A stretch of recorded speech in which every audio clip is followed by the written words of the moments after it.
The sheriff locked her in jail, but when he read her letters, he begged to be her husband. The dust swirled thick outside the jailhouse windows as Sheriff Cole Garrett turned the heavy iron key in the lock.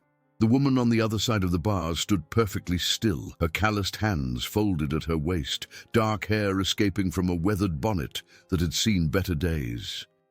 She didn't look like the cattle rustler the bounty hunter had dragged in 3 hours ago, still bearing the dust of a hard ride and the wild look of a man chasing easy money. Evangeline Pierce, Cole said, testing the name on his tongue as he consulted the crumpled wanted poster.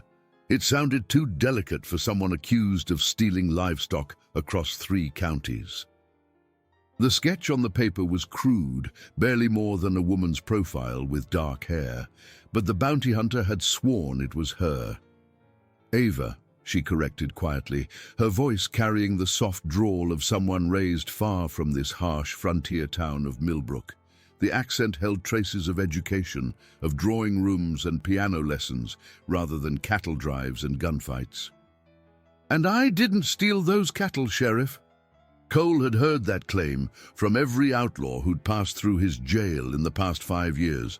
He hung his hat on the wooden peg beside his desk and settled into his chair, the familiar creak of the old wood marking another day in a job that had grown lonelier with each passing season. Outside, the wind rattled the shutters of the modest buildings that lined Main Street, carrying with it the scent of sage, dust, and the promise of another scorching day in this corner of nowhere. The woman, Eva, moved to the small window in her cell, pressing her face close to the iron bars to peer out at the dusty street. Her dress was simple cotton, faded blue with careful patches at the elbows that spoke of skilled needlework and pride despite poverty. The fabric had been washed so many times it was soft as silk, and her boots, though worn, were well maintained. Everything about her spoke of someone who'd known hard work and harder times, yet there was something in her bearing that suggested she hadn't always lived this way. "The bounty hunter said you had a partner," Cole said, shuffling through the papers on his desk with more attention than they deserved. Anything to avoid looking directly at the way the afternoon light caught the gold threads in her dark hair. "Someone who helped you drive the stolen herd to market in Tucson." Eva's shoulders tensed beneath the faded cotton, but she didn't turn from the window. In the street below, Mrs. Henderson was hanging laundry on a line strung between 2 posts, her movements efficient and practiced. A dog lazed in the shade of the general store, and somewhere in the distance, a blacksmith's hammer rang against an anvil in steady rhythm. "I was traveling alone when he found me," Eva said finally. "Just me and my horse." "A woman alone on these trails?" Cole couldn't keep the skepticism from his voice. "That's dangerous country between here and Tucson." "Everywhere is dangerous country for a woman alone, Sheriff. The trick is knowing which dangers you can live with." There was something in her tone that made Cole look up from his paperwork, really look at her for the first time since she'd been brought in. Pain, maybe, or a kind of weariness that went deeper than physical exhaustion. He'd learned to read people in his years wearing the badge, and this woman carried secrets heavier than any stolen cattle. "Traveling where?" he asked, gentling his voice despite himself. Ava finally turned from the window, and Cole caught his first good look at her face. She was younger than he'd initially thought, maybe 25 or 26, with dark eyes that held intelligence and something else, a wariness that spoke of hard-learned lessons. There was a small scar above her left eyebrow, barely visible, unless the light hit it just right. "Anywhere that wasn't where I came from," she said simply. The afternoon stretched on with the particular quiet of a frontier town in summer.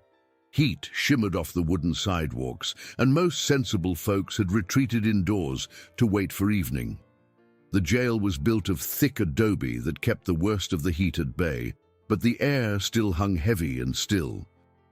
Cole found himself acutely aware of Eva's presence, the way she moved with unconscious grace despite her circumstances, the soft sound of her breathing in the otherwise silent building. She'd settled onto the narrow cot in her cell, and was examining the small space that would be her home until the circuit judge arrived. There wasn't much to see: a washstand with a chip basin, a wooden bucket, a single thin blanket. It was clean, at least. Cole had always prided himself on running a decent jail, not like some of the hellholes he'd seen in other towns. When the sun began its descent toward the western mountains, painting the sky in shades of orange and pink, Deputy Henderson arrived with Eva's supper. The young man had been working under Cole for 2 years now, eager and honest, but still green around the edges. "Here you go, miss," Henderson said, sliding the tin plate through the slot in the cell door. "Mrs. Patterson made extra cornbread today, so you got a good portion." Eva accepted the plate with a smile that transformed her entire face. "That's very kind of you, Deputy. Please tell Mrs. Patterson I'm grateful." Henderson's ears turned red at the genuine warmth in her voice. "Yes, ma'am, I surely will." After the deputy left, Cole found himself watching Eva eat with the careful manners of someone raised to proper etiquette. She broke the cornbread into small pieces, chewed thoughtfully, and used her napkin with the precision of someone who'd been taught that how you conducted yourself mattered, regardless of circumstances. "You weren't raised on a ranch," Cole observed. Eva paused, a forkful of beans halfway to her mouth. "What makes you say that?" "The way you sit, the way you eat. You learned those manners in a parlor, not a bunkhouse." For a moment, Eva's carefully composed expression flickered, revealing something vulnerable underneath. Then she resumed eating, taking her time with each bite. "People change, Sheriff. Circumstances change. Sometimes what we were doesn't matter as much as what we've become." That night, Cole lay in his narrow bed in the room behind the jail, listening to the soft sounds of Eva settling in for the night. He could hear her moving around the small cell, the creak of the cot as she tested it, the gentle splash of water in the wash basin. When she began to hum, so quietly he almost missed it, something in his chest tightened unexpectedly. The melody was hauntingly beautiful, something classical that belonged in concert halls rather than frontier jails. Her voice was untrained but pure, carrying notes that seemed to settle into his bones and ease tensions he hadn't realized he was holding. Cole found himself holding his breath, afraid that any sound might break the spell and silence her forever. Sleep came easier that night than it had in months. The next morning brought the familiar routine of a small-town sheriff. Cole checked the locks, reviewed incident reports from other counties, and dealt with a complaint from the saloon owner about rowdy cowboys the night before. But underlying every task was an awareness of Eva's presence, the knowledge that she was there just beyond the thick door that separated his office from the jail cells. When he brought her coffee and breakfast, Eva was already awake, sitting by the window with her hair neatly braided and her dress smoothed down, despite having no mirror to check her appearance. "Good morning, Sheriff," she said, accepting the cup with both hands as if warming them against the morning chill that still lingered despite the promise of heat to come. "Sleep well?" The question came out before Cole could stop it, more personal than he'd intended. "Well enough. Thank you for asking." Eva sipped her coffee, and Cole noticed she drank it black, no sugar or cream. "I heard you moving around early. Do you always start your days before dawn?" "Habit, I suppose. Out to break old routines." Cole found himself lingering, reluctant to return to his empty office when there was actual conversation to be had. "What about you? Are you always such an early riser?" "I like the quiet of morning. It's the most peaceful time of day, before the world wakes up and remembers all its troubles." There was something wistful in her voice that made Cole want to ask what troubles she was trying to forget, but he settled for nodding and retreating to his desk.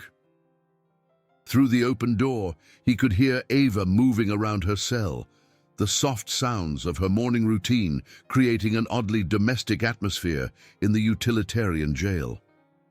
Around mid-morning, Eva called out to him, "Sheriff Garrett, might I trouble you for some paper and a pen? I'd like to write a letter." Cole found paper in his desk drawer, along with a decent pen and a small bottle of ink.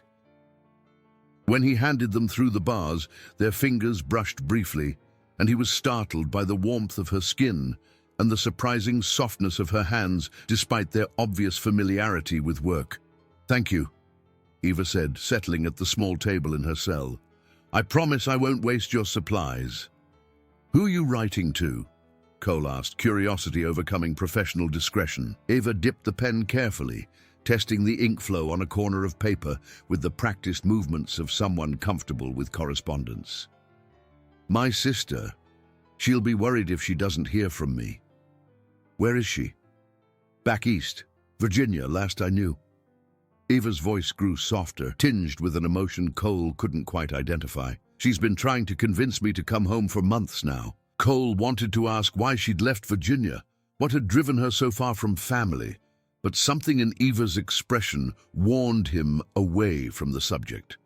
Instead, he went about his morning routine, checking locks and reviewing correspondence while trying not to notice how the morning light streaming through the window caught the subtle auburn highlights in Eva's dark hair, or how her tongue caught between her teeth when she concentrated on finding the right words. The morning passed quietly, marked by the scratch of pen on paper and the distant sounds of Millbrook coming to life. The general store opened with the familiar jingle of its bell, children's laughter echoed from the schoolyard, and wagon wheels creaked past on the dusty street. It was a peaceful soundtrack, and Cole found himself more relaxed than he'd been in weeks. Around noon, Doc Morrison stopped by to check on their prisoner, as was his habit with anyone spending time in the jail. The elderly physician was one of the few educated men in Millbrook, a former army surgeon who'd settled on the frontier after the war and brought with him a dedication to treating everyone with dignity, regardless of their circumstances. "How are you feeling, miss?" Doc asked, setting his black bag on the floor and studying Eva with sharp, kind eyes. "Very well, thank you, Doctor. Everyone has been most considerate." Doc Morrison nodded approvingly at Cole. "Good to hear. Sheriff Garrett runs a decent establishment here. You eating well? Sleeping?" "Yes, sir. No complaints." The doctor chatted with Eva for a few more minutes, asking gentle questions about her health and recent travels. Cole noticed how Eva answered honestly but revealed little, deflecting personal inquiries with polite questions about Doc Morrison's practice and the town. "She seems fine," Doc reported to Cole after finishing his examination. "Tired, maybe. The kind of exhaustion that comes from traveling hard and sleeping rough, but healthy enough." He paused, studying Cole's face with the same sharp attention he'd given Eva. "Interesting case you've got here." "How so?" "Well-educated woman. Good manners, obvious breeding. Doesn't fit the usual pattern of cattle rustlers we see through here." Doc Morrison picked up his bag and headed toward the door. "Makes a man wonder what her real story might be." That afternoon brought the weekly supply wagon from Carson City, and with it a handful of letters for various townspeople. Cole sorted through them with practiced efficiency, but found himself disappointed when none bore Eva's name. Not that he'd expected any. She'd only been in town 2 days, hardly long enough for word to reach anyone who might care about her whereabouts. When he glanced toward her cell, Eva was still writing, her letter having grown to several pages covered in neat, careful script. She wrote like someone who'd had proper schooling, forming each letter with precision and obvious practice. Occasionally she'd pause, pen poised above the paper, staring out the window as if searching for the right words in the afternoon sky. "Long letter," Cole observed. Eva looked up, a slight flush coloring her cheeks. "I haven't written to Mary in a while." "There's a lot to catch up on." "Mary's your sister?" "My younger sister. She's the only family I have left." Eva's voice caught slightly on the words, and she quickly bent back to her writing, using her hair to hide her expression. Cole felt an unexpected surge of protectiveness at the pain in her voice. Whatever had separated these sisters, whatever had driven Eva to wander alone across the dangerous frontier, it clearly wasn't by choice. The careful way she spoke of her family suggested loss and longing rather than estrangement. Evening brought Deputy Henderson with another meal and news from around town. The young man had developed an obvious fascination with their prisoner, bringing extra portions and lingering to make conversation whenever Cole allowed it. "Mrs. Patterson says she's never seen anyone with such beautiful handwriting," Henderson reported, collecting Eva's empty plate. "She caught sight of your letter when I passed by the boarding house and said it looked like something from a fancy finishing school." Eva smiled at the compliment. "Please tell Mrs. Patterson that's very kind of her to say." She also said, "If you're looking for work when this all gets sorted out, she could use help with correspondence. Gets a lot of letters from her boarders' families back east, and her eyes aren't what they used to be. That's generous of her to offer." Diggy. After Henderson left, Cole found himself studying Eva with new interest. A woman with elegant handwriting and refined manners, educated enough to help with correspondence, refined enough to impress the town's boarding house matron. It was becoming increasingly difficult to picture her driving stolen cattle across the desert. That evening, as the sun set behind the western mountains and painted the sky in brilliant shades of red and gold, Eva began to hum again. This time, Cole recognized the melody, a hymn his mother used to sing while working in her garden, but Ava's version was different, more complex, with little flourishes and variations that spoke of musical training. "That's beautiful," Cole said softly, not wanting to startle her into silence. Eva's humming stopped abruptly, and color rose in her cheeks. "I'm sorry. I didn't realize I was being so loud." "Don't apologize. It's been a long time since there was music in this place. You don't mind?" "Mind? Hell!" Cole caught himself, remembering his manners. "I mean, no, I don't mind at all. It's nice." Ava's smile was like sunrise, transforming her entire face and making Cole's heart do something uncomfortable in his chest. "My mother used to say that music was the soul's way of remembering joy, even in dark times." Sounds like a wise woman she was.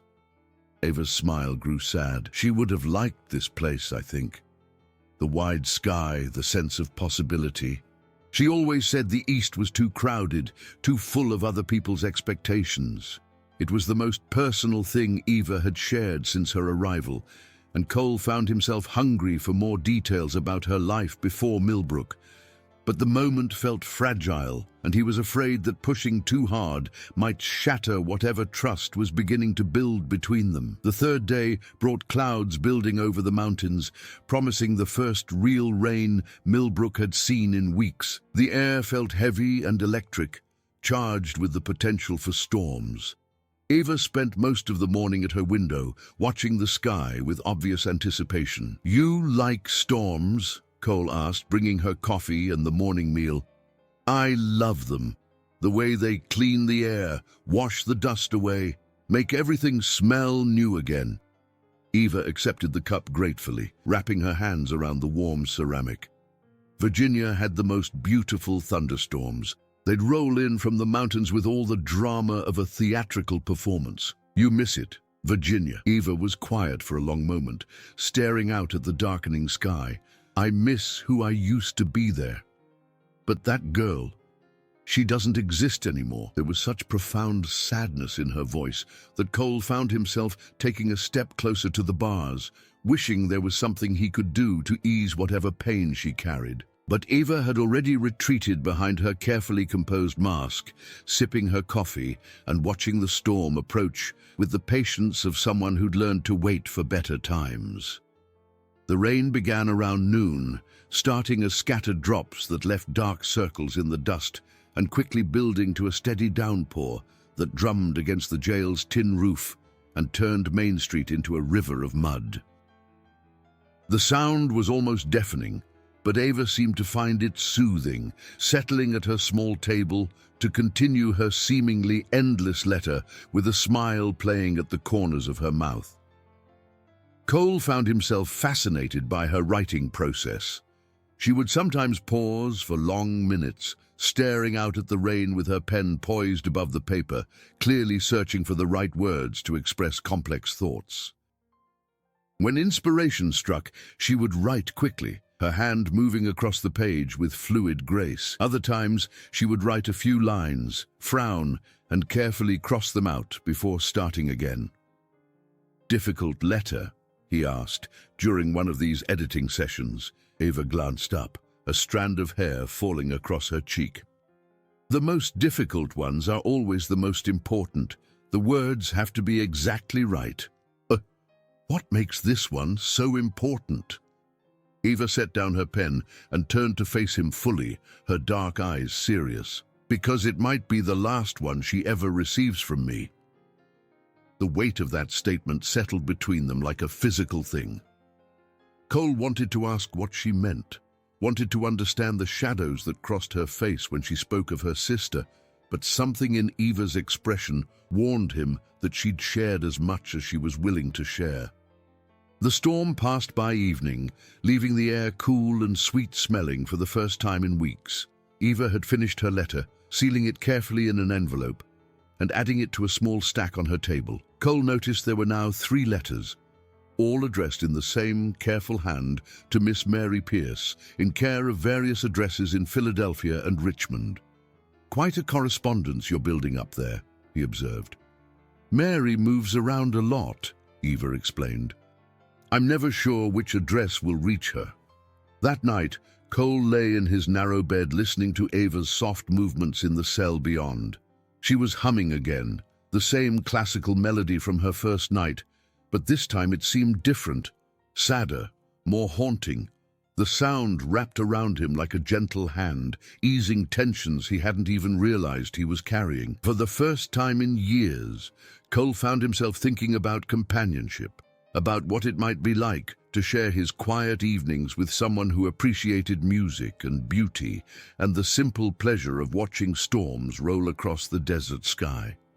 The thought should have disturbed him. Ava was his prisoner after all, and he was supposed to maintain professional distance. But lying there in the darkness, listening to her voice carry through the thick walls, professionalism seemed like a cold and lonely thing. The 4th day dawned clear and bright, the air washed clean by the previous night's storm. Ava seemed lighter somehow, as if the rain had cleansed away some of her carefully maintained reserve. She greeted Cole with a genuine smile when he brought her breakfast, and even made a few gentle jokes about the quality of the jail's coffee. "I don't suppose you'd consider letting me make the coffee sometime," she said, examining the dark liquid in her cup with mock suspicion. "I promise I won't use it as a weapon." Cole found himself laughing, a sound that felt rusty from disuse. "Are you saying my coffee isn't to your liking, Miss Pierce?" "I'm saying your coffee could strip paint off a barn door, Sheriff Garrett, but I'm grateful for it nonetheless." The easy banter felt natural, as if they'd known each other for months rather than days.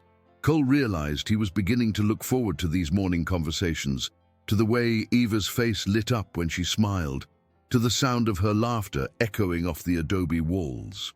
Around mid-morning, the weekly stage arrived from the territorial capital, bringing news and supplies and the usual collection of dusty, travel-weary passengers.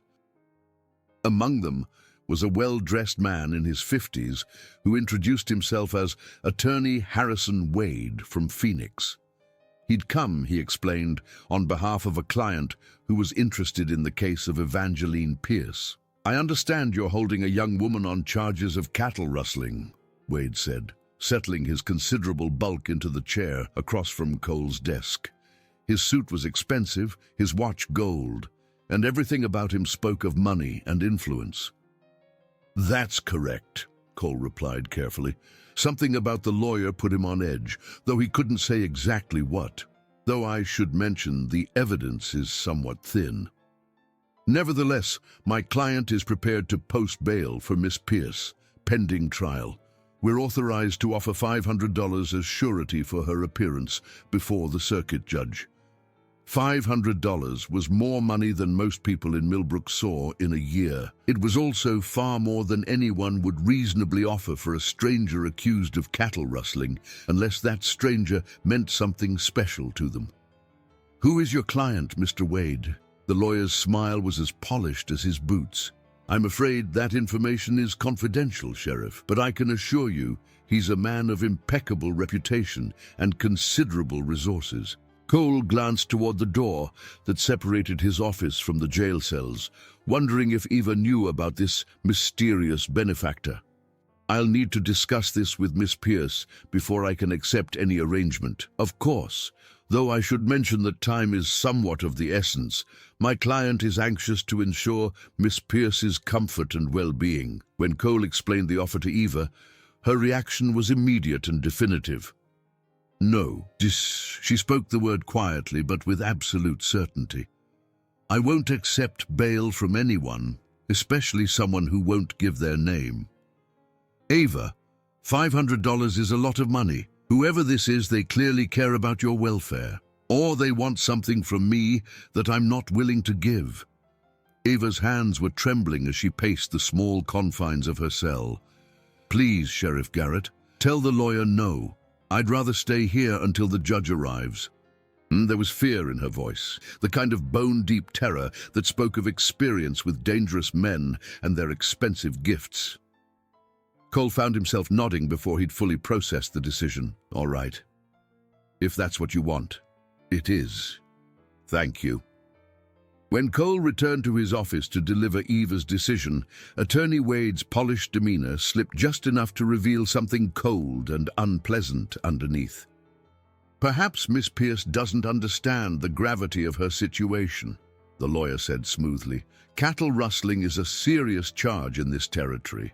My client is offering her a chance at freedom." "She understands just fine. The answer is no." Wade's smile became razor-thin. "I see. Well, please tell Miss Pierce that my client will be disappointed. He's traveled a long way to ensure her safety." After the lawyer left, Cole found himself more troubled than before. Something about the man's visit felt wrong, and Ava's terrified reaction suggested there were depths to her story that he hadn't even begun to fathom. When he asked her about it later, Eva simply shook her head and returned to her letter writing, her shoulders tense with unspoken anxiety. The fifth day brought Deputy Henderson with troubling news. He'd been asking around town about the cattle rustling case, trying to gather more information, and had discovered some interesting inconsistencies in the wanted poster and the bounty hunter's story. "The description on that poster is pretty vague," Henderson reported, settling onto the bench outside the jail to share his findings. "Could match dozens of women, and nobody in any of the towns where the cattle were supposedly stolen remembers seeing a woman matching Eva's description." Cole studied the wanted poster again, noting details he'd missed in his initial examination. The sketch was crude, barely more than a silhouette. The written description mentioned dark hair and medium height, but nothing distinctive enough to identify a specific person. What about the bounty hunter? Where did he get this information? That's where it gets interesting. Jake Morrison over at the livery says the bounty hunter was asking about a woman matching Eva's description before he had any wanted poster, like he was looking for someone specific, then found paperwork to justify bringing her in. A cold feeling settled in Cole's stomach. If Henderson was right, Eva hadn't been arrested because she matched a wanted poster. She'd been hunted down by someone who wanted her found, then had false charges fabricated to make the capture look legitimate. That afternoon, Cole sent telegrams to the sheriffs in the 3 counties where the cattle thefts had supposedly occurred. The responses, when they came the following day, confirmed his worst suspicions. None of the sheriffs had any record of cattle thefts matching the descriptions on Eva's wanted poster. More importantly, the real cattle thieves had been caught 2 weeks ago, their leader, a grizzled man named Pete Williams, who bore no resemblance to Eva or anyone associated with her. Cole's anger burned hot and steady as he prepared Eva's release papers. She'd been imprisoned for nearly a week on completely false charges, treated as a criminal when she was in fact a victim of whoever had paid that bounty hunter to find her. The mysterious lawyer's visit suddenly made horrible sense. Someone with money and influence had tracked Eva to Millbrook and was trying to force her into accepting their help. When he unlocked her cell that afternoon, Eva looked up from her letters with surprise rather than relief. "Am I being moved?" she asked, rising gracefully from her small table where she'd been writing yet another letter to her sister. "You're being released," Cole said, his voice rougher than he'd intended. "The charges were false. The real rustlers were caught days ago in New Mexico." Eva's hand went to her throat, a gesture he'd noticed she made when overwhelmed. "I see." "I'm sorry," Cole said, and he meant it more deeply than he'd ever meant an apology in his life. "You never should have been brought here. Someone paid that bounty hunter to find you specifically, then used false charges to make it look legitimate." The color drained from Eva's face. "Someone was looking for me?" "The lawyer who came by yesterday. I think he represents whoever hired the bounty hunter. They wanted you found, and they wanted you grateful enough to accept their help." Eva sank onto her cot, her carefully maintained composure finally cracking. "It's him! It has to be him." "Who?" "My former fiancé, Richard Blackwood." Eva's voice was barely above a whisper. He's a wealthy man in Richmond, very powerful, very used to getting what he wants." Cole felt something dangerous stirring in his chest. "What does he want with you?" Eva was quiet for so long that Cole thought she wouldn't answer. When she finally spoke, her voice was flat and emotionless, as if she were reciting facts about a stranger's life. "Richard and I were engaged before the war. He was charming, wealthy, everything a young woman was supposed to want in a husband. But as the war progressed and things got desperate, I saw another side of him. He profiteered from the conflict, sold supplies to both armies, didn't care how many people died as long as he made money." She paused, staring at her hands. "When I tried to break our engagement, he became violent, said I belonged to him, that he'd invested too much time and money in me to let me go. When Richmond fell and everything was chaos, Mary and I saw our chance to disappear. We've been running ever since." Cole's hands clenched into fists as the full scope of Eva's situation became clear. She wasn't just a woman fleeing an unwanted engagement. She was being hunted by someone with the resources to track her across the entire country. "He can't force you to go with him," Cole said firmly. "This is free territory, and you haven't committed any crimes."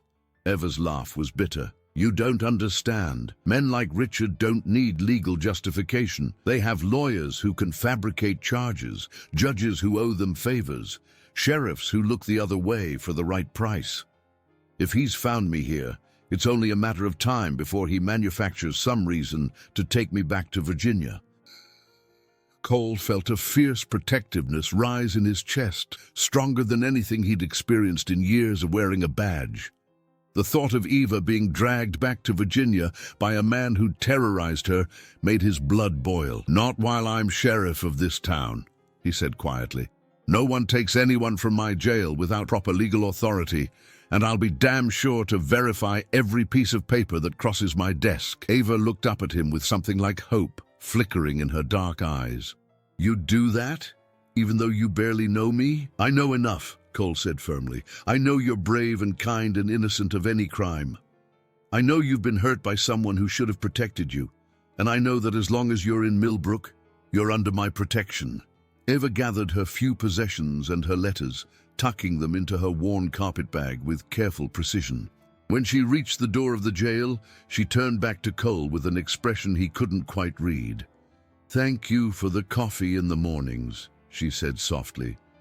"And for the paper, and for believing me when I said I was innocent. It meant more than you know." She walked out into the dusty street, and Cole watched her go with something that felt dangerously close to panic. In less than a week, this quiet, resilient woman had become the best part of his days. Her soft humming had eased his restless nights, Her gentle presence had brought a peace to the jailhouse he hadn't realized was missing until now, and her courage in the face of impossible circumstances had awakened something in him he'd thought was long dead. Eva made it as far as the livery stable before Cole caught up with her, his heart pounding with the effort of his hurried pursuit and the weight of what he was about to say. "Wait!" he called, slightly out of breath. She turned, shading her eyes against the afternoon sun that had grown stronger since the storm. "Sheriff? Where will you go?" he asked, the question coming out more desperate than he'd intended. "I'm not sure. Maybe I'll finally post one of these letters to Mary, see if that invitation to Philadelphia still stands. Maybe I'll try to disappear so completely that even Richard can't find me." Cole felt something twist in his chest at the thought of Eva disappearing into the vast wilderness, alone and hunted, always looking over her shoulder. The image of her riding away into the sunset should have been romantic, but all he could think about was how dangerous the frontier was for a woman alone, especially one being pursued by powerful enemies. What if there was another option? Eva studied his face with those dark eyes that seemed to see too much. "What do you mean?" "Stay in Millbrook. There's work here for someone with your skills. Mrs. Patterson at the boarding house has been looking for help with correspondence, and Doc Morrison could use someone who can read and write to help organize his medical records. The school teacher's been talking about needing an assistant now that more families are settling in the area." "Sheriff Garrett," Eva began. But Cole pressed on, the words tumbling out before he could lose his nerve. "Cole. My name is Cole, and I know it sounds sudden, but this town needs people like you. Good people. Educated people who can help us build something better than just another rough frontier settlement." Eva's grip tightened on her carpetbag, and Cole could see the internal struggle playing out across her expressive face. "Cole, then.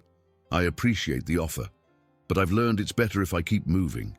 Staying in one place too long, it's not safe." "Safe from what? From Richard Blackwood? From bounty hunters with fake wanted posters?" Cole took a step closer, close enough to see the flecks of gold in her brown eyes. "You can't run forever, Eva. Eventually you have to make a stand somewhere. What if I can't? What if I'm not strong enough to fight someone with his resources? You won't be fighting alone." The words hung between them, heavy with implication. Eva's breath caught, and Cole watched her struggle with the hope and fear warring in her expression. "You don't know me," she whispered. "Not really. You've read my letters." She stopped abruptly, color flooding her cheeks.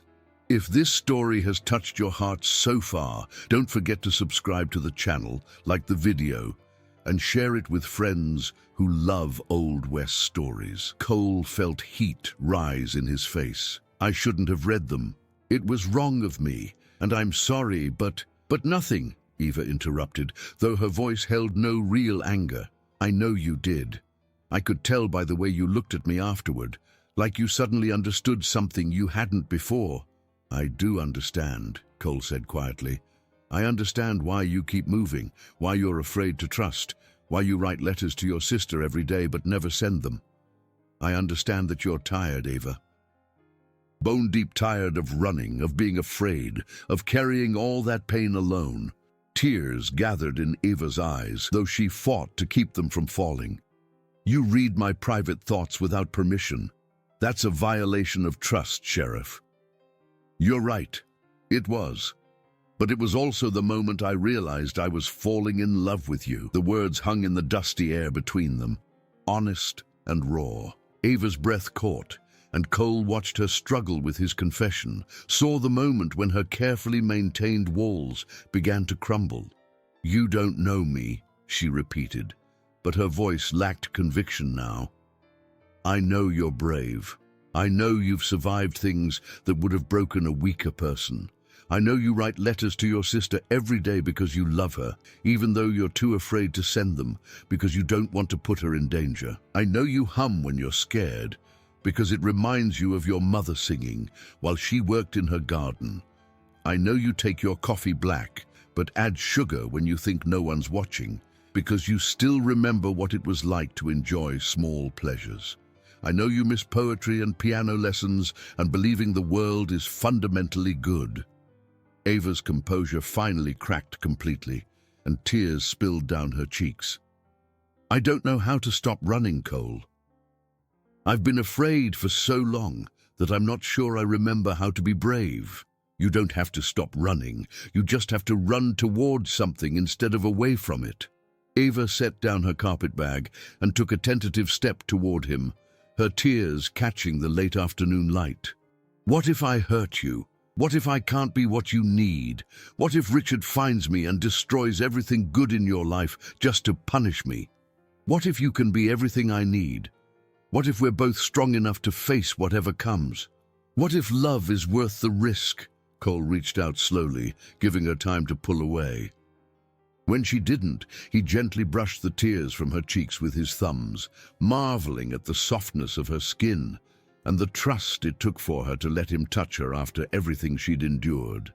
"I've been alone in this town for 5 years, he said softly, "keeping the peace, following the law, doing my duty. But I never felt alive until you started humming in that jail cell. I never felt like I had a home until I started bringing you coffee in the mornings and looking forward to the sound of your voice."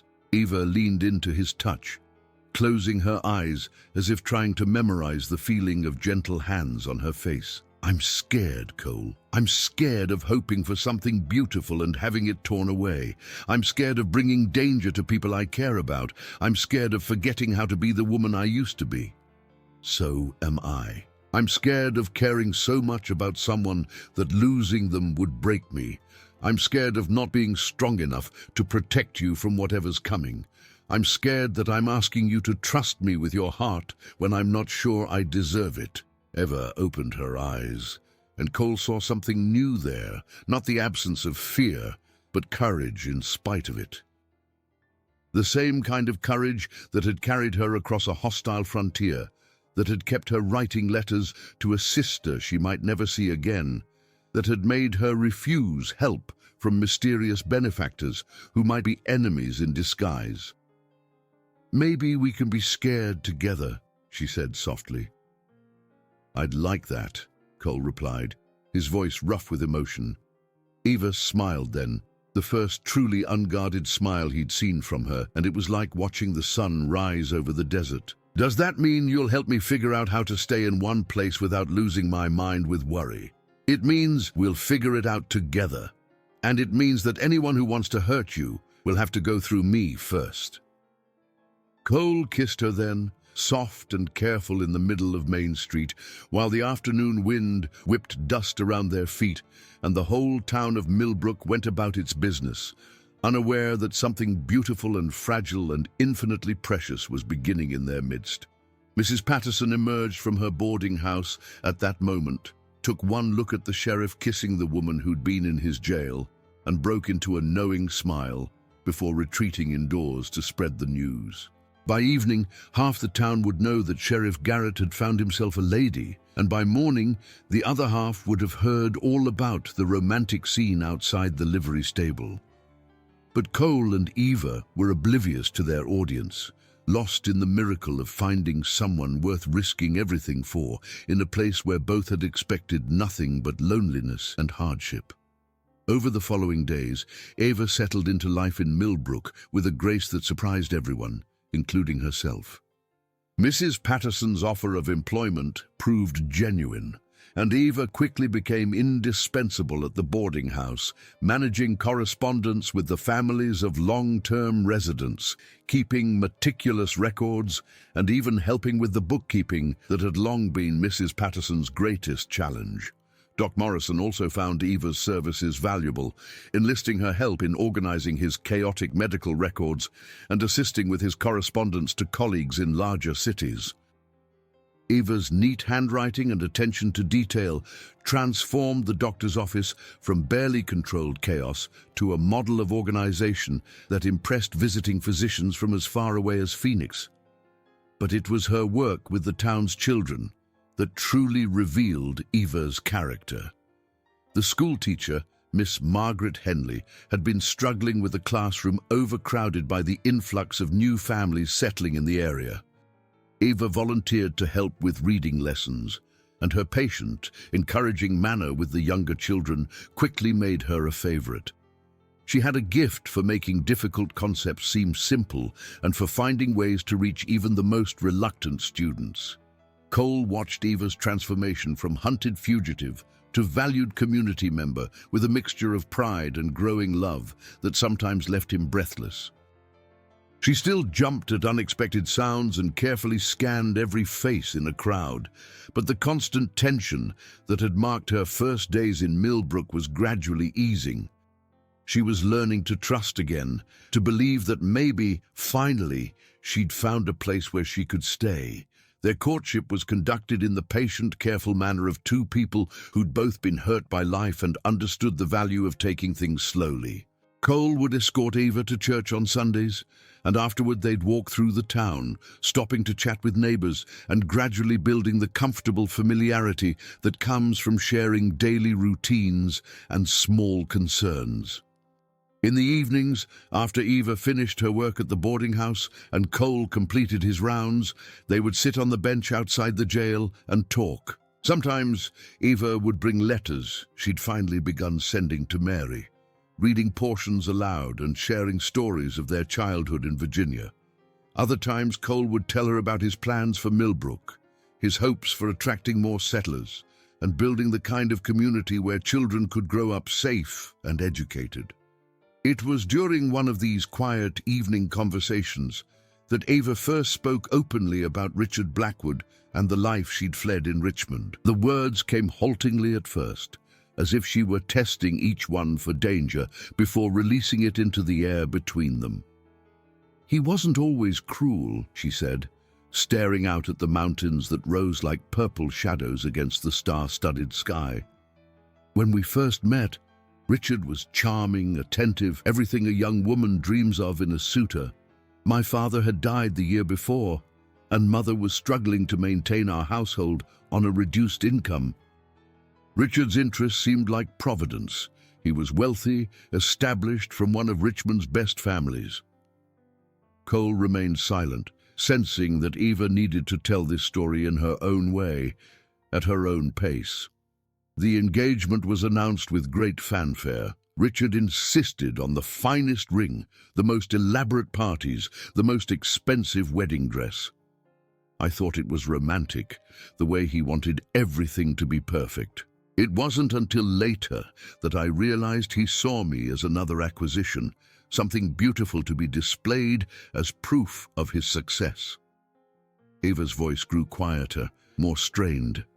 As the war progressed and shortages became severe, I began to understand how Richard was maintaining his lifestyle.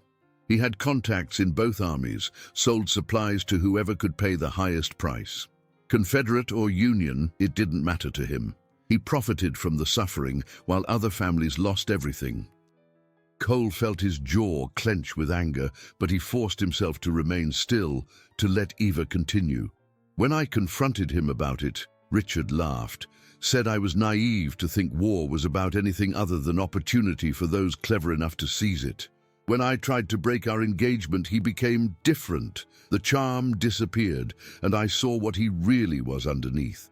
He told me I belonged to him, that he'd invested too much in me to let me go.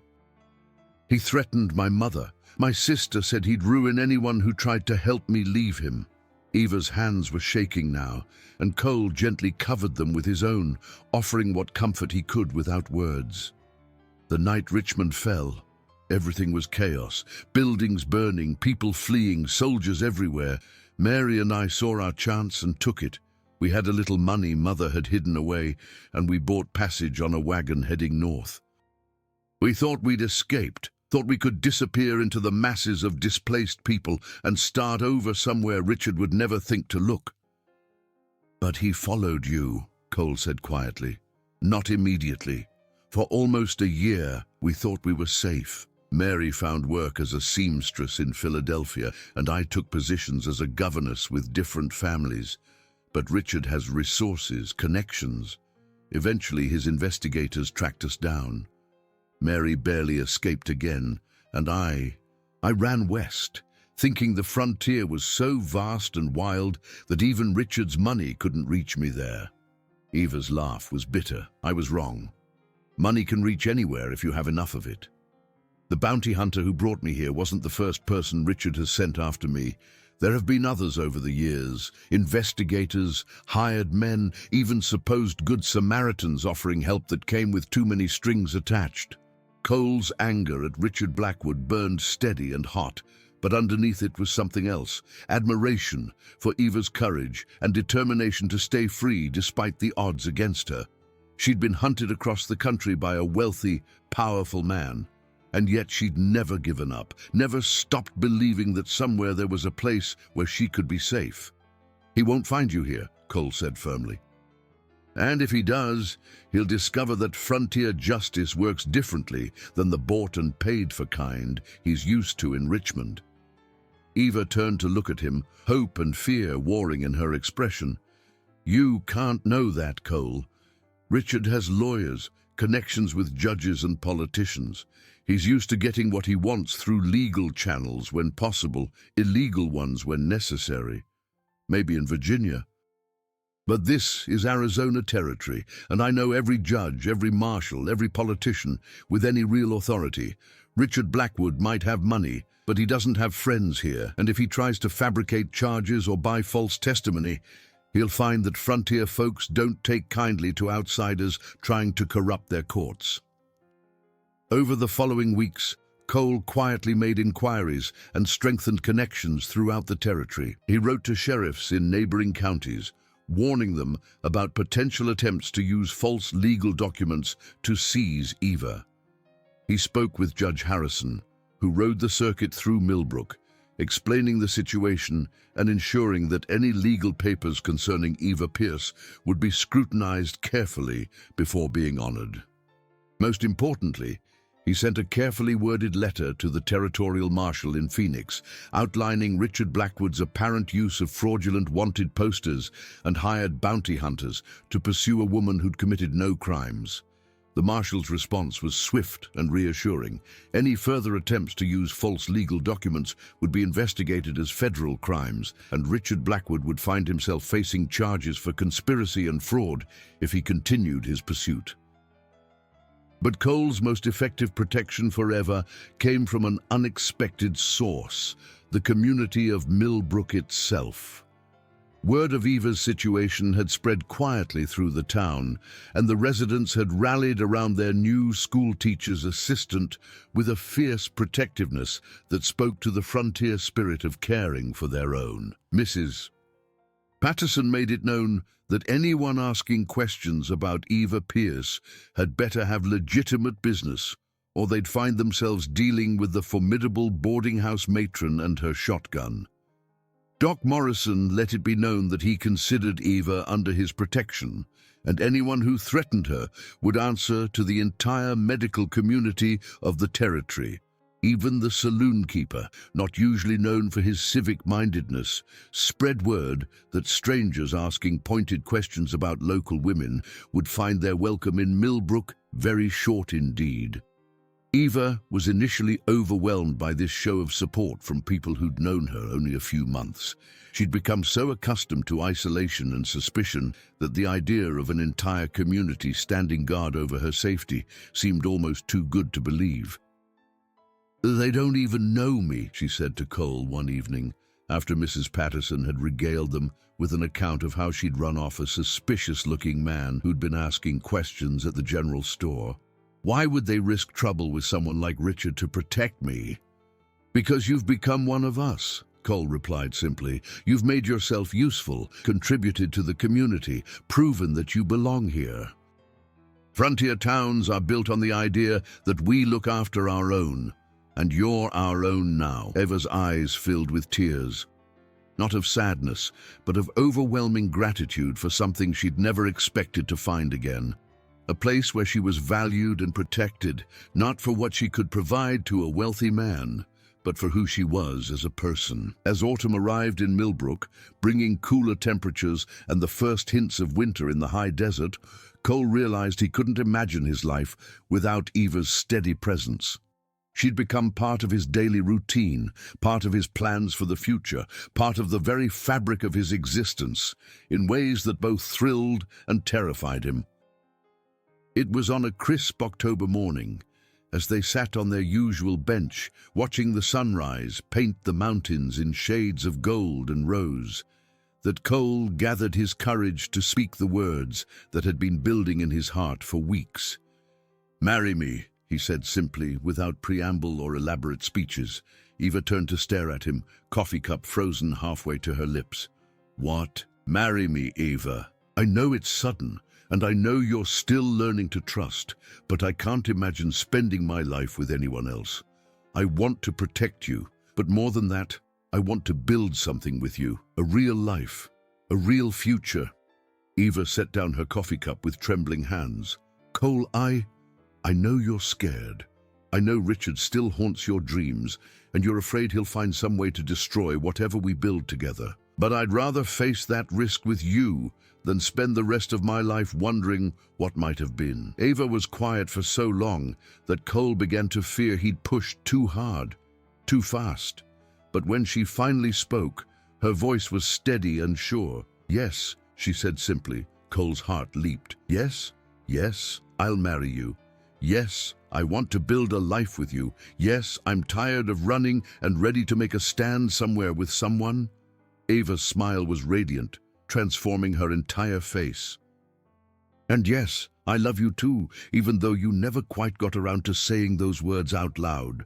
Cole laughed, a sound of pure joy that echoed off the surrounding buildings. "I love you, Eva Pierce. I love your courage, your kindness, your beautiful letters to your sister, and the way you hum when you think no one's listening. I love the way you've made this dusty frontier town feel like home."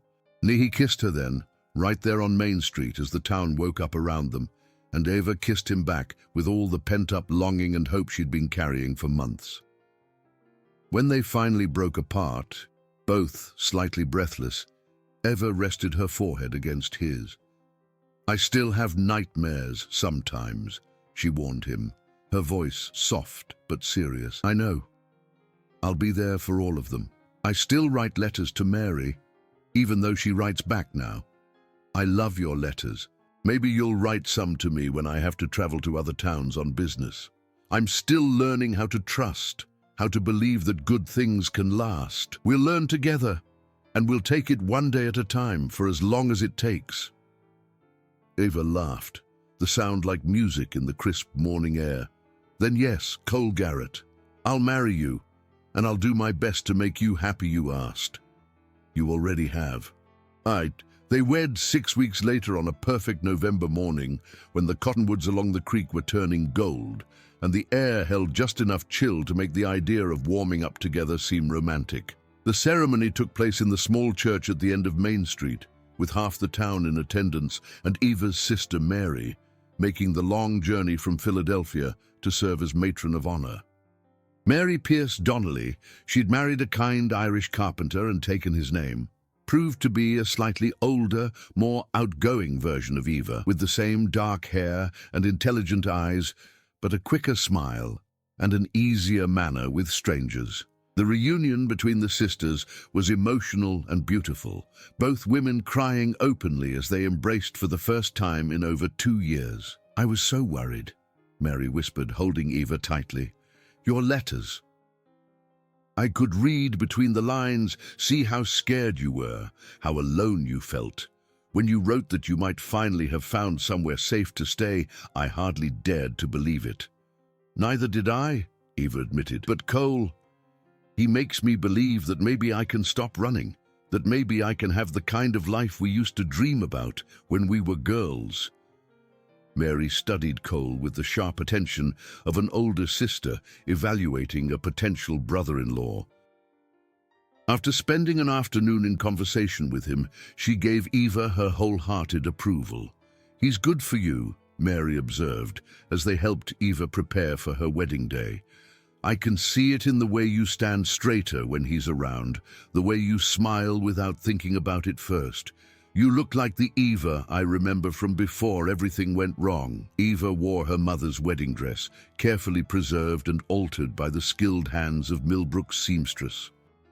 The ivory silk had yellowed slightly with age, but it was still beautiful, with delicate lace sleeves and tiny pearl buttons that caught the light. Mary had brought their mother's jewelry as well, a simple strand of pearls and matching earrings that had been in the family for generations. Cole wore his best suit with his sheriff's badge pinned proudly to his vest, and his hands shook slightly as he waited at the altar for his bride.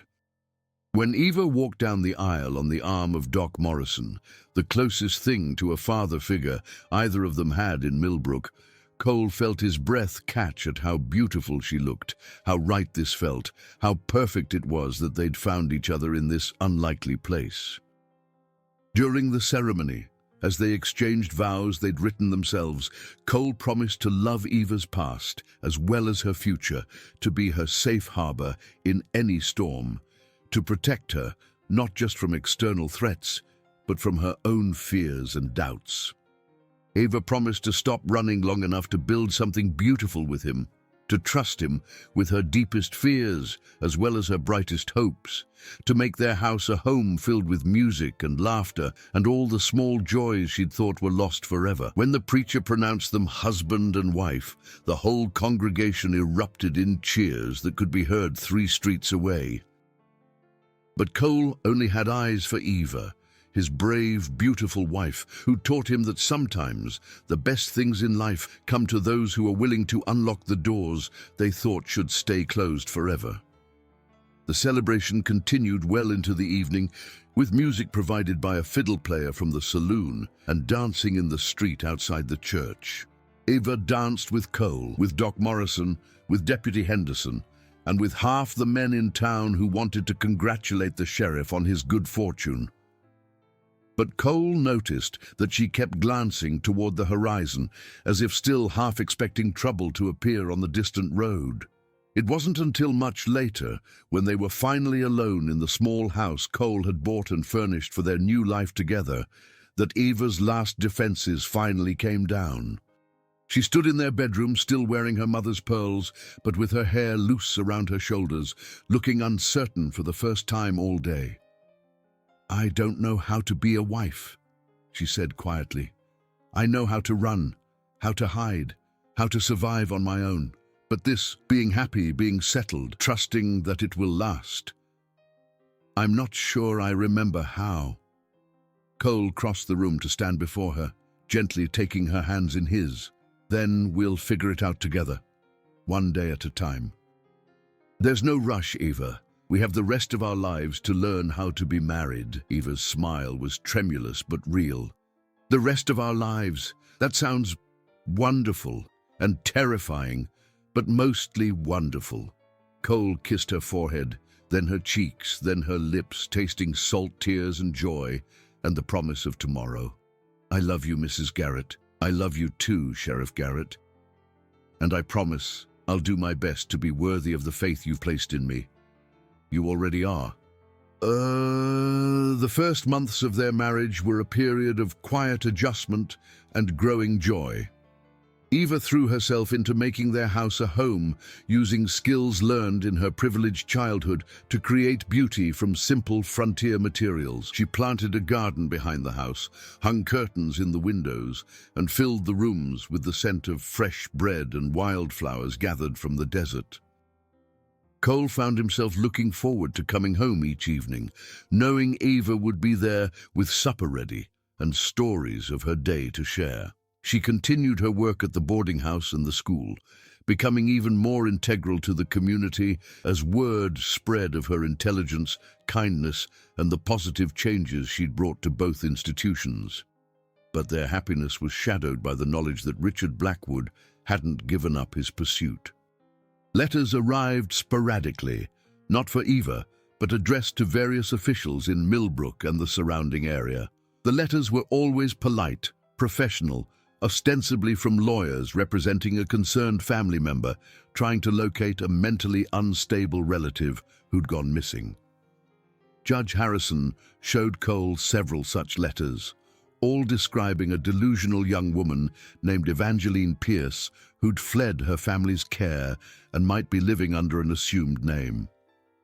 The letters offered substantial rewards for information leading to her return and contained what appeared to be official medical documents attesting to Eva's supposed mental condition. Clever, Judge Harrison observed, studying the documents with a practiced eye. If someone didn't know the real story, these would look legitimate. Medical certificates from respected Richmond physicians, testimonials from family friends about her declining mental state, even a statement from a supposed fiancé expressing his heartbreak over her disappearance. Cole felt his anger rise as he read the carefully crafted lies. Can we do anything about this? Not directly. The letters aren't technically illegal. Family members do have the right to seek help in locating missing relatives, but anyone who knows Ava can see this is nonsense. I've sent word to my colleagues throughout the territory, warning them to be suspicious of any legal documents concerning Evangeline Pierce or Eva Garrett. The psychological warfare took its toll on Eva, despite Cole's efforts to shield her from it. She grew more vigilant again, checking locks multiple times before bed, startling at unexpected sounds, scanning the horizon whenever she stepped outside. The easy confidence she'd been developing began to erode under the constant pressure of knowing she was being hunted.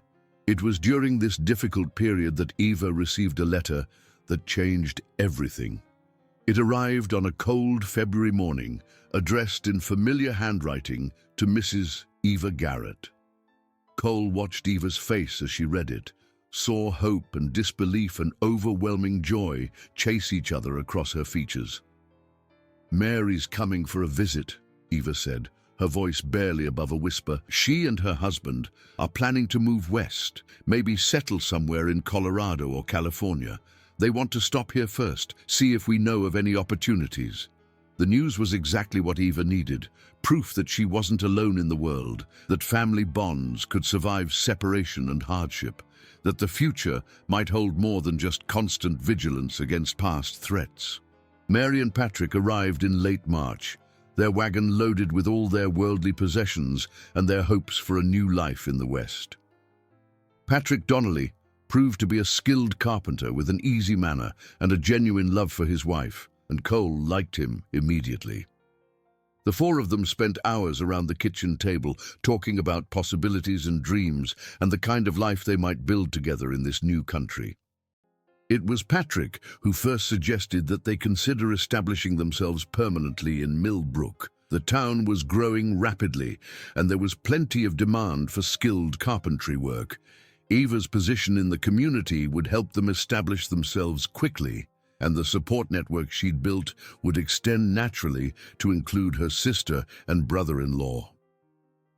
"Besides," Patrick said with a grin that reminded Cole why Mary had fallen in love with him, "if this Richard fellow is fool enough to show up here looking for trouble, he'll find himself dealing with the entire Donnelly Garrett clan, between a sheriff, a carpenter, and two women who've already proven they can survive anything. I'd say we're well equipped to handle one pampered rich man." Mary and Patrick's decision to settle in Millbrook transformed Eva's outlook completely. Having her sister nearby erased the last of the isolation that had plagued her for years, and knowing that she wasn't the only target of Richard's obsession somehow made the threat seem more manageable. They were no longer two scared young women running alone. They were part of a community, part of a family, part of something larger than themselves.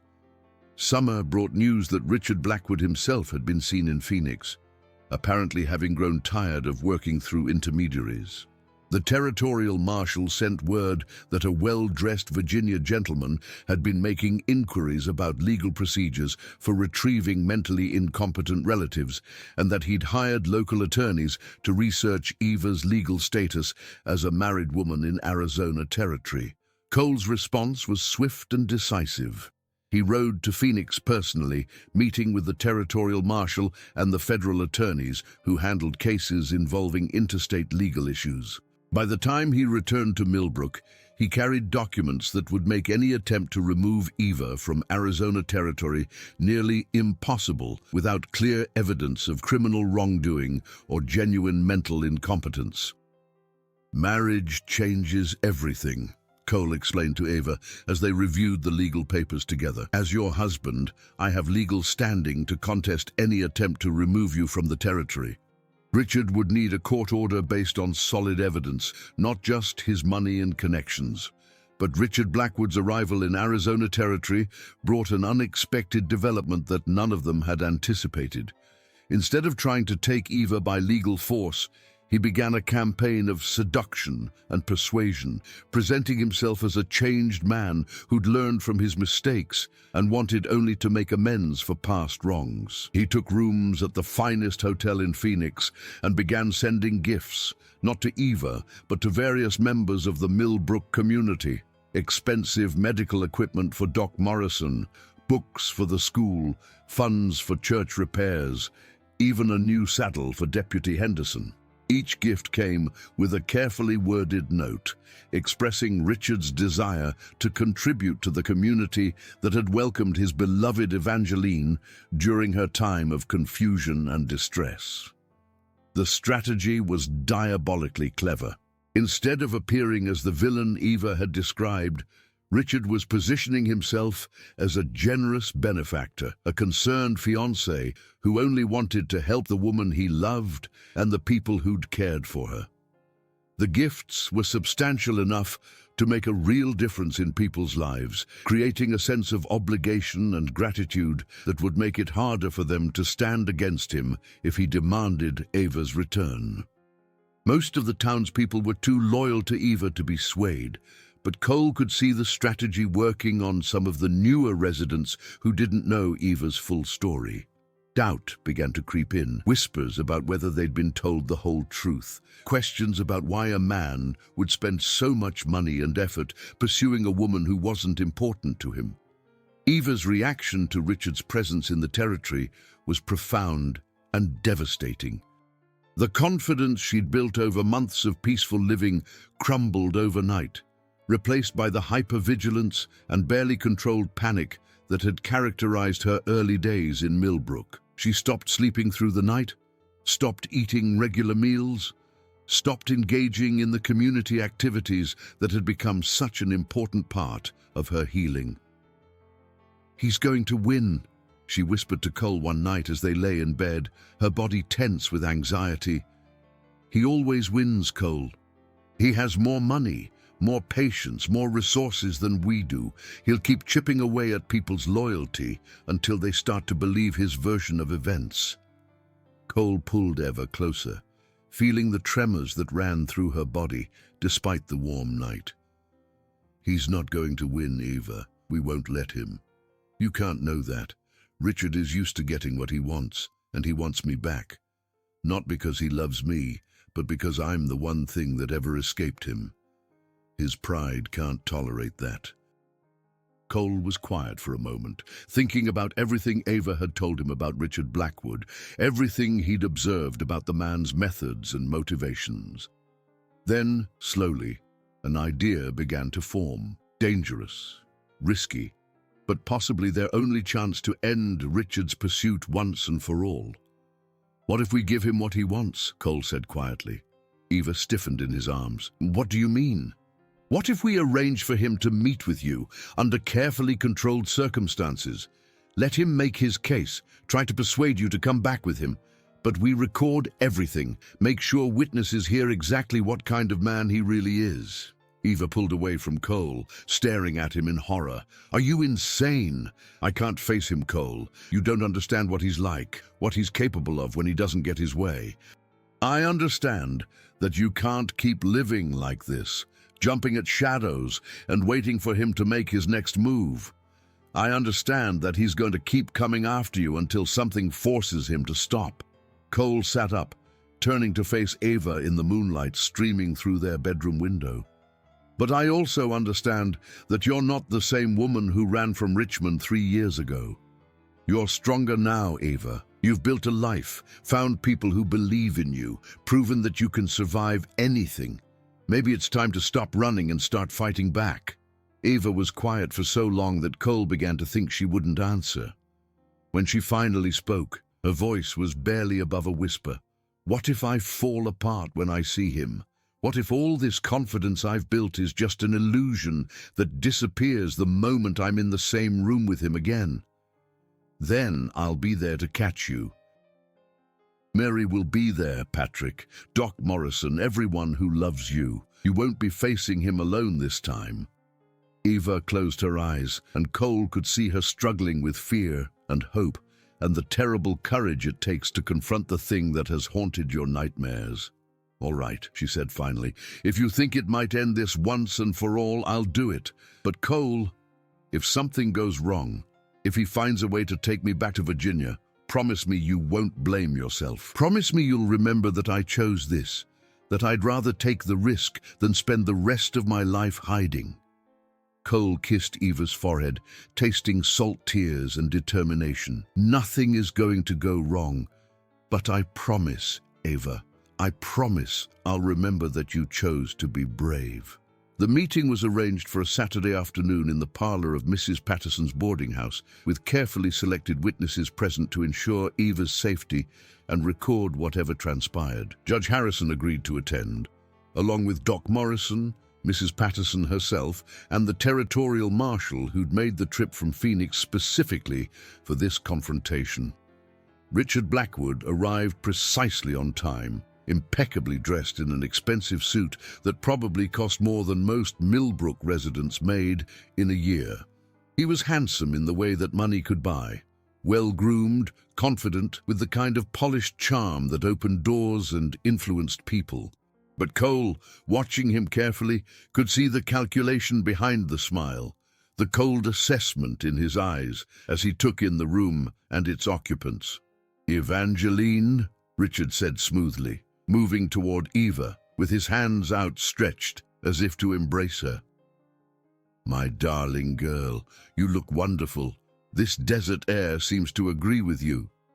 Eva remained seated, her hands clasped tightly in her lap, her face pale but composed. "Hello, Richard." Richard's smile faltered slightly at her cool tone, but he recovered quickly, taking the chair across from her with practiced grace. "I hope you'll forgive the dramatic nature of my pursuit, but I've been so worried about you. When you disappeared from Richmond, I feared the worst. I left because I no longer wished to marry you," Eva said clearly, her voice carrying to every corner of the room. "I made that decision freely, and nothing has changed my mind. But surely you understand that I couldn't simply let you vanish without trying to ensure your safety." Richard's tone was reasonable, concerned, exactly what it should be from a man genuinely worried about someone he loved. A young woman alone, traveling through hostile territory with no resources or protection. I had to try to find you. Cole watched the performance with growing admiration for Eva's courage and growing disgust for Richard's manipulation. The man was good. He hit exactly the right notes of concern and devotion, while carefully avoiding any mention of threats or coercion. "I found protection," Ava replied. "I found people who cared about me without trying to own me. I found a life that makes me happy." Richard's gaze flicked to Cole, assessment and dismissal in his eyes. "This sheriff, you mean? Evangeline, surely you can see that you're settling for less than you deserve. You were raised for better things than this frontier existence." "I was raised to be a decoration in a rich man's house," Eva said, steel entering her voice. "To smile and look beautiful and never have opinions of my own. That's not the life I want." Richard's mask slipped just enough for Cole to see the anger underneath. "You're being ridiculous, Evangeline. This romantic notion of frontier independence is a fantasy. You belong in civilized society, with people who understand your background and can provide for you appropriately. People like you mean?" "Yes, People like me. People who have the resources to give you the life you were born to live. Ava leaned forward slightly, her dark eyes fixed on Richard's face. And if I don't want that life? If I choose to stay here with my husband and build something different? Richard's composure cracked visibly. Your husband, the word came out like a curse. Evangeline, you can't be serious. This marriage, it's not legal. You were engaged to me, promised to me. Any ceremony performed without your family's consent is perfectly legal in Arizona territory. Judge Harrison interjected smoothly. Mrs. Garrett is of legal age and married of her own free will. Her previous engagement has no bearing on her current legal status. Richard turned his attention to the judge, his charm shifting into a more calculating mode. Your Honor, I appreciate your position, but I think you may not fully understand the circumstances. Evangeline has been unwell since the trauma of the war. She's not capable of making rational decisions about her future.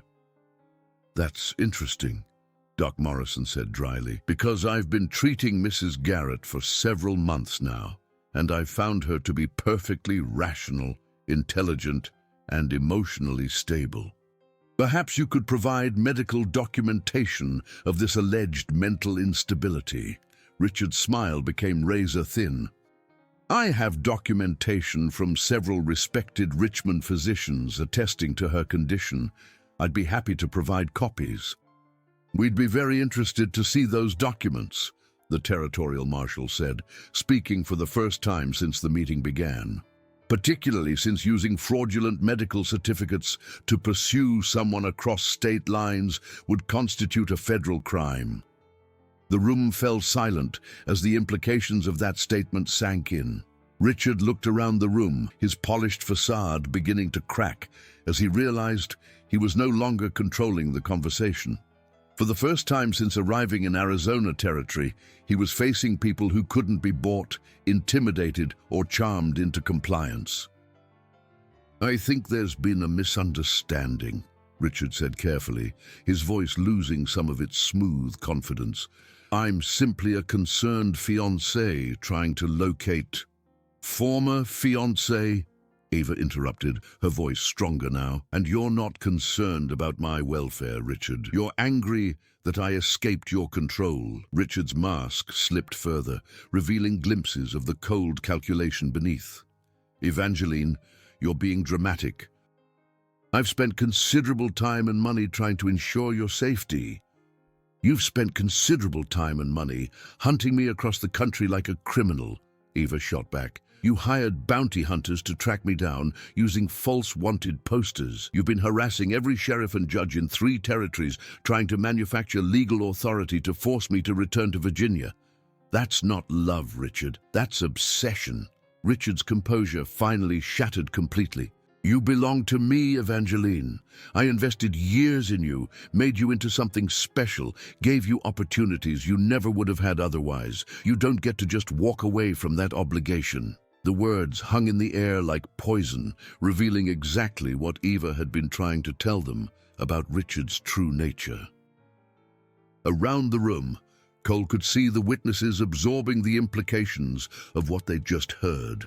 Not the words of a loving fiancé worried about a disturbed woman, but the possessive rage of a man who viewed Eva as property that had been stolen from him. Judge Harrison leaned forward, his expression stern. Mr. Blackwood, are you suggesting that Miss Pierce, Mrs. Garrett, owed you some form of servitude in exchange for your investments? Richard seemed to realize he'd revealed too much and tried to backtrack. Of course not, Your Honor. I simply meant that we had an understanding, an engagement that represented mutual commitments, which I broke before witnesses when I discovered your true character, Eva said firmly. An engagement is not a contract of ownership, Richard. I was never your property, and I never will be. Now, you were nothing when I found you. Richard's voice rose, all pretense of civility abandoned. A poor little war orphan with no prospects and no future.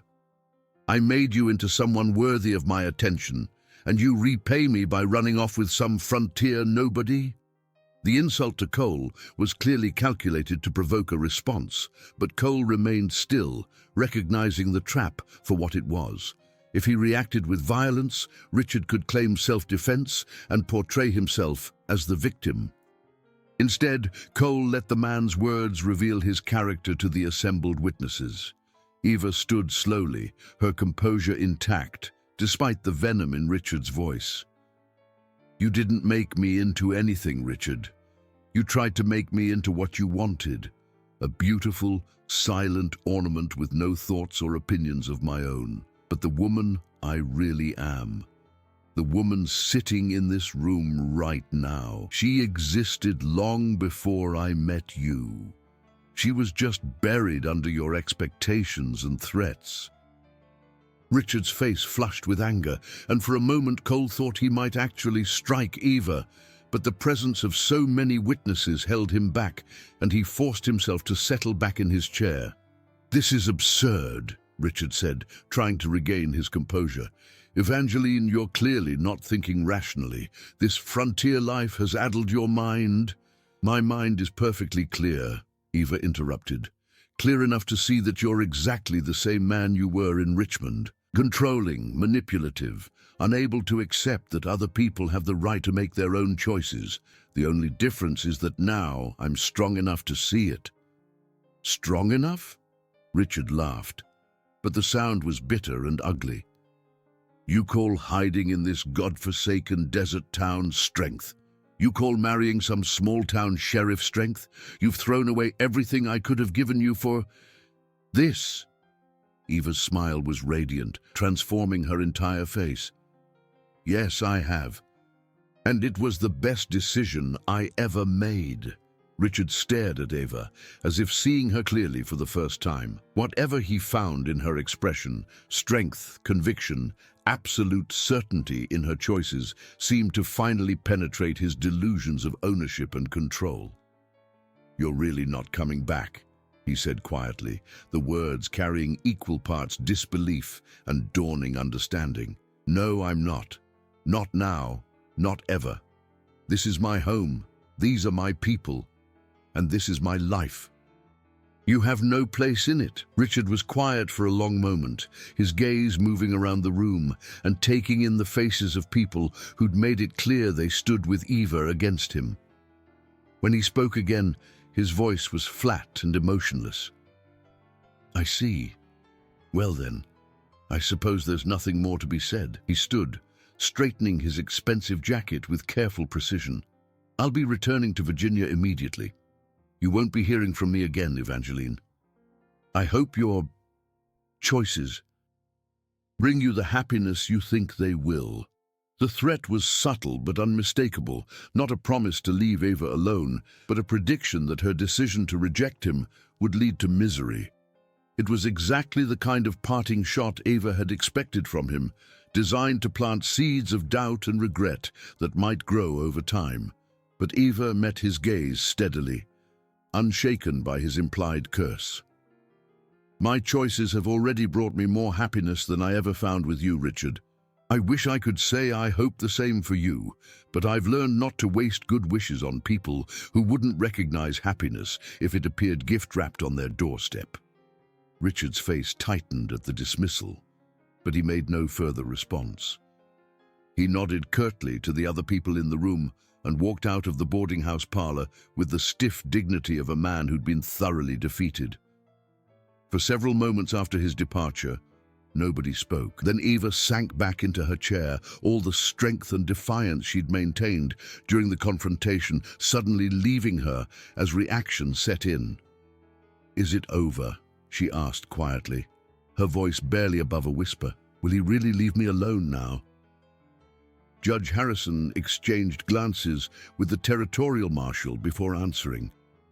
Based on what we witnessed here today, I'd say Mr. Blackwood finally understands that he has no legal or moral claim on you. His parting words suggested he's accepted defeat, even if he didn't like it. But we'll keep an eye on things, the marshal added. Men like Blackwood don't always accept defeat gracefully, even when they seem to. I'll make sure my colleagues in other territories know to watch for any further attempts at harassment or fraud. Doc Morrison moved to Eva's side, checking her pulse with the automatic attention of a physician monitoring a patient in distress. "How are you feeling, my dear? That took considerable courage." Eva managed a shaky smile. "Terrified but proud of myself, if that makes sense. I never thought I'd be able to stand up to him like that, to tell him exactly what I thought without falling apart." "You were magnificent," Mrs. Patterson declared, bustling over with a cup of tea that she pressed into Eva's hands. "That man showed his true colors to everyone in this room, and now we all understand exactly why you ran from him. Anyone with half a brain could see he thinks of women as possessions to be acquired and controlled." Cole finally moved from his position by the window, kneeling beside Eva's chair and taking her free hand in both of his. "You did it, Eva. You faced him down and sent him packing. I've never been prouder of anyone in my life." Eva's eyes filled with tears, but they were tears of relief and accomplishment rather than fear or sadness.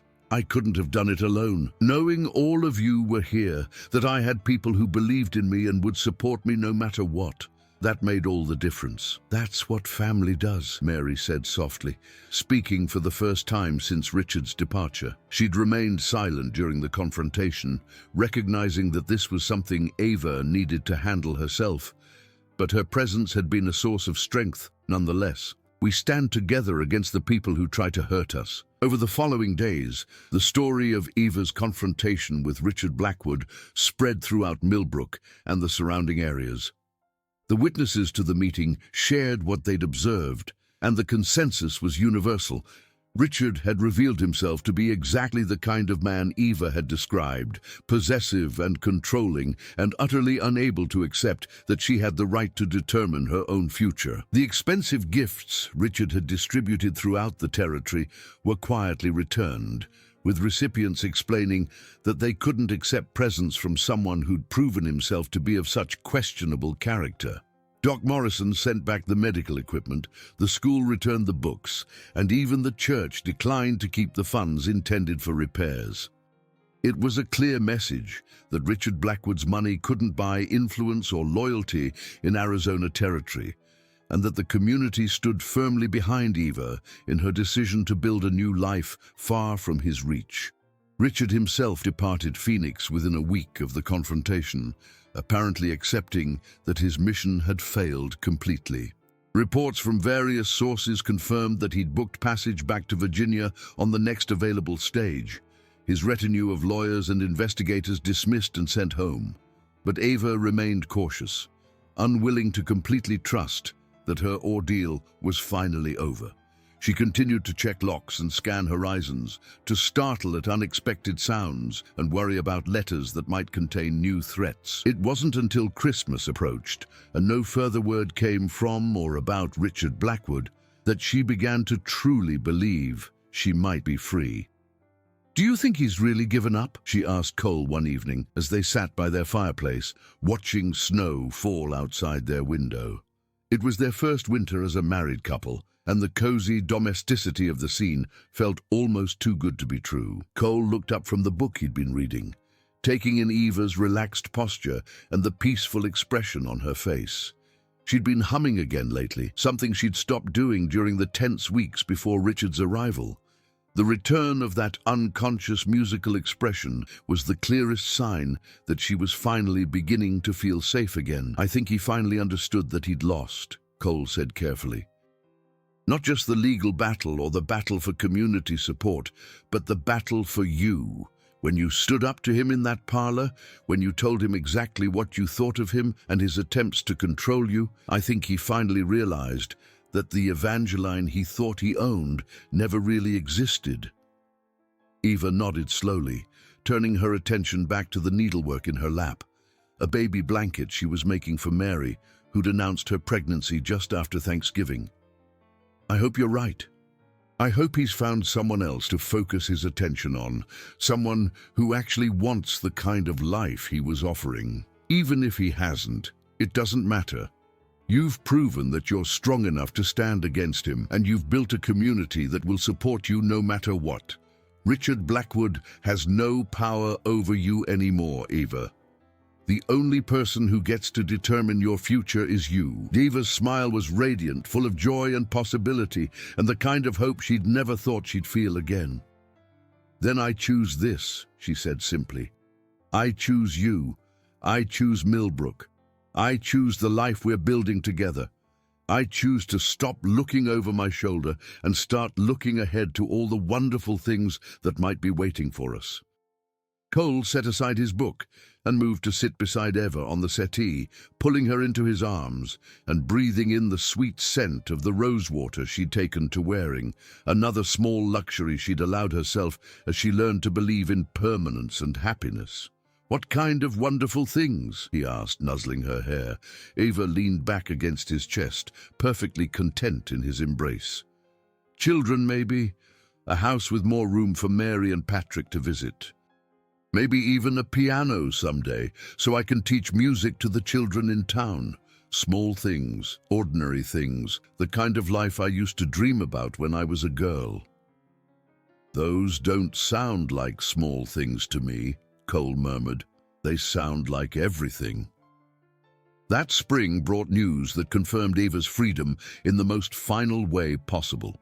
A letter arrived from a lawyer in Richmond informing them that Richard Blackwood had died in a carriage accident during a business trip to Charleston. The letter was formal and brief, providing only the basic facts, but it represented the end of the last threat to Eva's peace of mind. Eva's reaction to the news surprised everyone, including herself. Instead of relief or celebration, she felt a profound sadness for the waste of a life that might have been different if Richard had chosen differently. "I'm not glad he's dead," she told Cole as they walked through their garden, now lush with vegetables and flowers that would have seemed impossible in the desert just a year earlier. "I'm sad that he never learned how to find happiness in something other than control and possession. He could have had a good life if he'd been willing to let other people have good lives too." Cole squeezed Eva's hand, marveling once again at her capacity for forgiveness and grace, even towards someone who'd caused her so much pain. "That's what makes you different from him, Eva. You understand that other people's happiness doesn't diminish your own." "I learned that from you," Eva replied. "From you and Mary and everyone else in this town who welcomed me and protected me and helped me remember what it felt like to be genuinely cared for rather than controlled." That summer brought the arrival of Eva and Mary's first children, twin boys for Mary and Patrick, and a daughter for Eva and Cole, who arrived with dark hair like her mother's and her father's steady temperament. The children bound the families even closer together, creating the next generation of Millbrook residents and giving Eva the deep sense of permanence and continuity she'd never thought she'd experience. As she sat in her garden one evening, nursing little Catherine while watching the sunset paint the mountains in shades of gold and rose, Eva reflected on the journey that had brought her to this moment. The pain and fear and desperate flight across hostile territory had led her to exactly where she belonged, to exactly the life she'd been meant to live. Cole found her there as the stars began to appear in the desert sky, settling beside her on the bench they'd placed among the roses she'd somehow managed to coax from the harsh soil. "What are you thinking about?" he asked, reaching over to stroke Catherine's soft cheek with one gentle finger. "Everything," Eva replied honestly. "The girl I used to be, the woman I became, the family we're raising, the life we've built.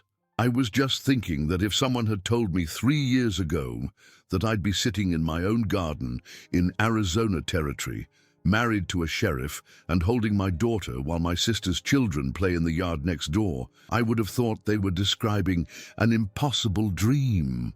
Cole wrapped his free arm around Eva's shoulders, pulling her close enough to feel the steady rhythm of her breathing. "And now?"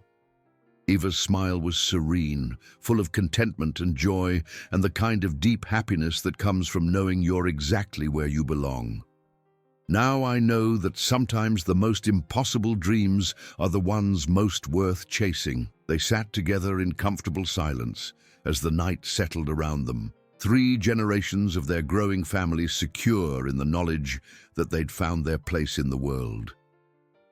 Ava hummed softly the same classical melody she'd sung during her first night in Cole's jail, but now it sounded different, not haunting and lonely, but peaceful and full of hope. Years later, when people asked how Sheriff Garrett had won the heart of his mysterious wife, he would smile and tell them it was her letters that did it, not the wanted poster that brought her to town, not the false charges that put her in his jail, but the honest words she wrote to a sister who loved her. Words that revealed the true heart of a woman worth waiting a lifetime to find. Ava would laugh at his romantic version of their story and remind him that he'd invaded her privacy and violated her trust by reading those letters without permission. But she'd say it while holding his hand, her wedding ring catching the light, surrounded by the children and grandchildren who were the living proof of the beautiful life they'd built together. Their story became legend in Millbrook, the tale of a sheriff who found his heart by reading the words of a prisoner who'd found her courage by writing them.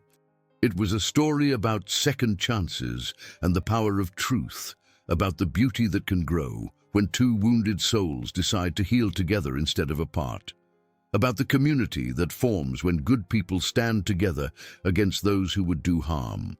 And in the quiet evenings, when the dust had settled and the town lay peaceful under the desert stars, Cole and Eva would sit on their porch and read poetry together. Not the words that others had written, but new verses they composed for each other, love letters in rhyme that captured all the dreams they'd once thought were lost forever, but had found again in the most unlikely place with the most unexpected person. The desert had taught them both that life could bloom anywhere, if it had enough courage to put down roots and enough love to sustain it through the hardest seasons. Their marriage was proof that sometimes the most beautiful flowers grow in the harshest soil, nurtured by the kind of patient, faithful love that asks for nothing more than the chance to help another soul flourish. These stories we share on our channel are works of fiction, created to inspire and entertain, and are not intended to offend anyone. If you've enjoyed this tale of love found in unexpected places, courage discovered in the face of impossible odds, and the power of community to protect those who need shelter from life's storms, please subscribe to our channel, like this video, leave a comment telling us what touched your heart most deeply, and share it with others who believe in the transformative power of love and the possibility of second chances. Thank you for joining us on this journey through the American frontier, and remember that sometimes the most beautiful stories begin when we find the courage to unlock the doors we thought should stay closed forever.